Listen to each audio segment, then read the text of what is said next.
Hello everyone good evening जय जगन्नाथ केमती अच्छा सांग मैंने आशा करुँच आपण मैंने समस्ते भलरे थे आपण मान भल पाइबार आम मैंने बहुत भलरे अच्छु फ्रेंड्स देखो ऋतु स्कूल रे आसिक शुआई पकई तो ये जड़े उठी जाइए आउ जड़े शोची एपर्यंत उठिनी कहीं मैंने उठे मैंने घंटा कि 45 मिनट धरिकी बसिया पड़ो जेपर्यंत माइंड रिफ्रेश नई तो ऋतु देखो उठी जाइए उठिकी कोलर आउ टे शोई था मुझे दांडपटू नहीं आसली कहीं एबे माने टिके जल्दी उठिले पुणी राति जल्दी शोबे तो देखिपे ता निद एपर्यंत भी छाड़ी नहीं देखो शोईकी रहीकि हाई मारुची केमी कांधरे आउ जल्दी शोले जल्दी उठे माने डेरी शोले डेरी उठे से दांडपटू नहीं पलि आसली टे लाइट मुह को पड़े जल्दी उठीज ना आहरी से गधी शोईकी ऋतुन एपर्यंत उठी नहीं हो जेहेतु से उठी गले 4टा भी बाजिगला मुझे कि खावा को बनैबी कहीं संध्या बेले दीपर बहुत कम खाती ऋतु याड़ू सियाड़ू खाली स्नाक्स वगैरह खाई पेट फुल कर दिखते भात खाती से 4टा बेले कि घरे बनई खावा दिए एबे जाऊँगी किसी पेटिस टाइप किसी बनई देवी तो खाइबे देखूँ मुझे आसीगली किचन को छुआ गोटे किसी गोटे हेल्दी रेसिपी बनैबा देखो ये किसी छोट साइज्र मुझे क्यारेट कैप्सिकम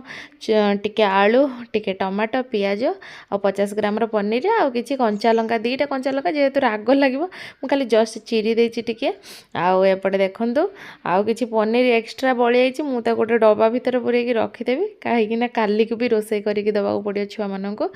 तो देखूँ ये मोर तावा गरम हो जाइए तावारे मु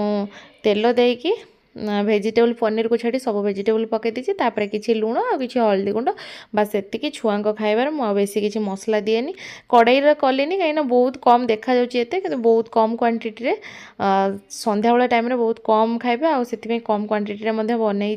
से भाविली एका तावारे बनईदेवी कहीं 2टा जगह करी ओके ताको एबे घोड़े देवा एबे चलतु बनैबा एपटे देखो मुझे ओनली 2 स्पून नहीं अटा आउ सागर गोटे स्पून दबा आम मैदा बास से मैदा बेसी दबानी मैदा छुआ को बेसी दबाटा भी भल नुह मुझे लुण पकई गोलई देली गोलई सारापर से अल्प अल्प करके पानी मिसेब एकाथर पानी मिसेदेले एटा बिंडा टाइप से अल्प पानी मिसेकी गोटे पतला बैटर भाया बनईदबा ओके एपटे बैटरटा गोले हो जाओ आम सेपटे भजा देखा केत बाट गला एपटे देखूँ 50% जरी आसला परिवा गुड़ाक तापर आम कौन करवा पनीर पकईदेवा पनीर पकईकी घोड़े माने टिके गोलईदेवा गोलई देके टिके घोड़ईदेवा से बाकी जी थी से हो आराम से आ बढ़िया माने एटा मु ऑलरेडी 4-5 थर बनईकी खाई छुआ को एत बढ़िया लगे आ बहुत हेल्दी रेसिपी यहाँ छुआ मानक निश्चित बनई घर देवे एपटे देखो बैटर आम रेडी हो देखिपे माने मोटा बेसी बहलिया नहीं कि बेसी पतला भी नुह ये मीडियम साइज अच्छी एपटे देखूँ केमती पनीर भी टिके फ्राए हो गला एबे चलतु आपको आम गोटे प्लेट देव काढ़ीदेवा और यही तावारे ही आम जो पिठाटा बनैबा देखो काढ़ीदेली ओके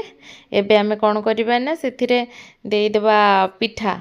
माने हल्का करी पतला करी गोटे पिठा करदे पिठा को टिके एपटे एपटे टिके भाजीदेवा तापर टिके तेल मारिदेवा तेल न मारे सेपटे लगिज कहीं अटा भाग अधिक अच्छी मैदा भाग कम अच्छी आम जी बड़ लोक खाइबा मैदा भाग अधिक देले चलो मत कि भल लगे छुआ मानक बेसी मैदा फैदा देवाई से बहुत कम मात्रा देती मैदा आ बहुत पतला कर तेल न मारे से चिलाटा लगिज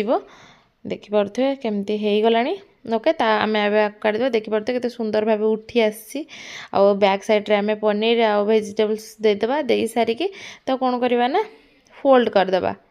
देखो मुझे फोल्ड करुच्ची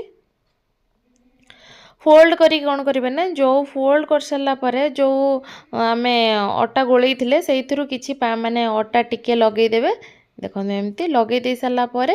तो कौन करेंगे ना क्लोज करदे जो टाइप पेटिस हुए से टाइप करदे यहाँ बहुत नरम माने बहुत केयरफुली करने को पड़ो देखो करके मुझे 2टा सानीर गोटे गुडुर गोटे से 2टा बनई तो देखो एवं तक नौटे देवा केते सुंदर देखा आ रोटी कले कौन ना टाण रुहे ए टाण रही बहुत स्मूथली आ छोट छुआ मान खावाई बहुत भल लगे एपटे देखो मो प्लेट को काढ़ी देती केते सुंदर देखा बहुत टेस्टी आ सहित केचप सहित छुआ मानक देवे बहुत खुशी खुशी खाईदेवे ऋतुकृतुओं मुझे भी बनाए से मैंने बहुत खुशी यहाँ खाई दिंती ओके आटा बहुत हेल्दी रेसिपी घरे निश्चिंत बनई छुआ मानक दिंतु केमी लगे कमेंट करी कहिबे okay tata bye see you next blog.